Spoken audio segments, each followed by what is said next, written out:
হজ যাত্ৰাত অথন্তৰ যাত্ৰী দিছিল চাৰ্টাৰ্ড প্লেনৰ টিকটৰ দাম, কিন্তু পালে পেছেঞ্জাৰৰ আসনহে। অৱশেষত পিছুৱাবলগীয়া হ'ল হজৰ তাৰিখ। ইছলাম ধৰ্মাৱলম্বী লোকসকলৰ বাবে পঞ্চস্তম্ভৰ অন্যতম এক স্তম্ভ হৈছে হজ যাত্ৰা। যিদৰে ইছলাম ধৰ্মাৱলম্বী লোকসকলৰ বাবে নামাজ, ৰোজা আদি গুৰুত্বপূৰ্ণ, সিমানেই গুৰুত্বপূৰ্ণ এই হজ যাত্ৰা। কিন্তু এই পবিত্ৰ হজ যাত্ৰাক লৈ অনিশ্চয়তাত এতিয়া ৰাজ্যৰ হজ যাত্ৰীসকল। চাৰ্টাৰ্ড বিমানৰ পৰিৱৰ্তে যাব লাগিব সাধাৰণ বিমানত। মদিনালৈ পোনপটীয়া বিমানৰ সলনি দিল্লী, মুম্বাই হৈ যাব লাগিব হজ যাত্ৰীসকল।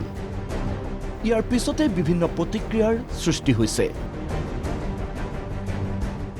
টিকেট বুকিং কৰি সেই ফ্লাইটবিলাক তেওঁলোকৰ মানে পেছেঞ্জাৰ ফ্লাইট ইতিমধ্যে সম্পূৰ্ণ হৈছে, বোলে তেওঁলোকে আমাক ফ্লাইট দিব নোৱাৰে বুলি যেতিয়া কথাটো আলোচনা হ'ল, তেতিয়া আমাৰ হাহাকাৰ লাগিল যে আমাৰ যদি ফ্লাইট কাটা হজ যাত্ৰীসকল যাব পাৰিবনে নোৱাৰে।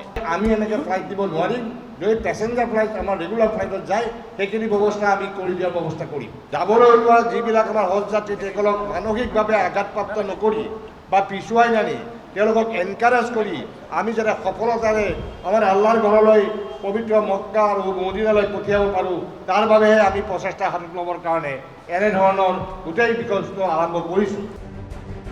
4 জুনৰ পৰা আৰম্ভ হ'ব হজ যাত্ৰা।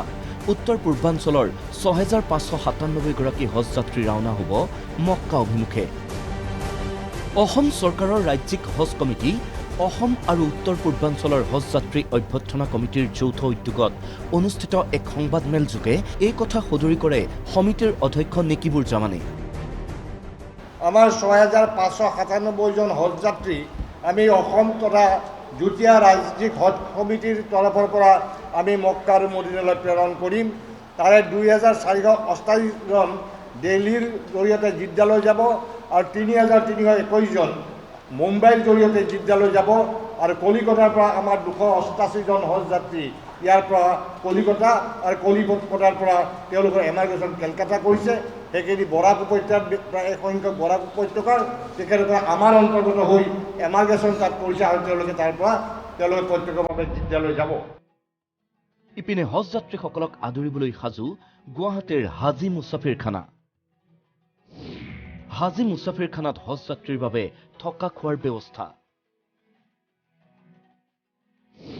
হাজী মুছাফিৰ খানাৰ পৰা বিমান বন্দৰলৈ হজ যাত্ৰীক কঢ়িয়াবলৈ থাকিব পৰিবহণ নিগমৰ বাছ। যাত্ৰাৰ পূৰ্বে অভিজ্ঞ চিকিৎসকৰ জৰিয়তে হজ যাত্ৰীক কৰোৱা হ'ব স্বাস্থ্য পৰীক্ষা। লাগেজ বুকিং হ'বৰ ইয়াত প্ৰথমে হজ যাত্ৰীসকলে আমাৰ ইয়াৰ পৰা পাছপৰ্ট ভিছা সংগ্ৰহ কৰিব। যিজন ব্ৰেচলেট তেওঁলোকে লগাব লাগে প্ৰমাণৰ কাৰণে সেইখন ইয়াতে দিব, ইনজেকশ্যন ইয়াতে হৈছে। আৰু তাৰপিছত তেওঁলোকৰ যিখিনি গিফ্ট মুখ্যমন্ত্ৰীৰ তৰফৰ পৰাই হওক, আমি যিখন গামোচা 17 চনৰ পৰা মই আৰম্ভ কৰিছিলোঁ, সেই গামোচাখনো আমি এইবাৰ ইয়াতে দিম। আৰু যোৱাবাৰ যেনেকৈ পাৱাৰ বেংকে হাজীসকল যথেষ্ট উপকৃত হৈছে, বহু ঠাইত কাৰেণ্টৰ ব্যৱস্থা নাই, পাৱাৰ বেংক এইবাৰো আমাৰ মুখ্যমন্ত্ৰীৰ তৰফৰ পৰা সেই পাৱাৰ বেংকটো দিব। হজৰ বিমান যাত্ৰাৰ পূৰ্বে 2 দিন আগত হাজী মুছাফিৰ খানাত ৰিপৰ্ট কৰিব লাগিব যাত্ৰীসকলে। এদিন আগত হজ যাত্ৰীসকলক দিয়া হ'ব পাছপোৰ্ট, ভিছা। তেওঁলোকে এয়াৰপৰ্টলৈ ইয়াৰ পৰা বাছৰ ব্যৱস্থা কৰিছে। আমি ইয়াতে থাকিব, খাব বিনামূলীয়াকৈ আৰু পৰিবহণ ব্যৱস্থা আমি ইয়াৰ পৰা বাছেদি প্ৰতিজন হজ যাত্ৰীক আমি এয়াৰপৰ্টলৈ পঠিয়াম। আৰু এয়াৰপৰ্টতো আমি এখন ৰিচিপশ্যন কমিটি গঠন কৰি দিছোঁ।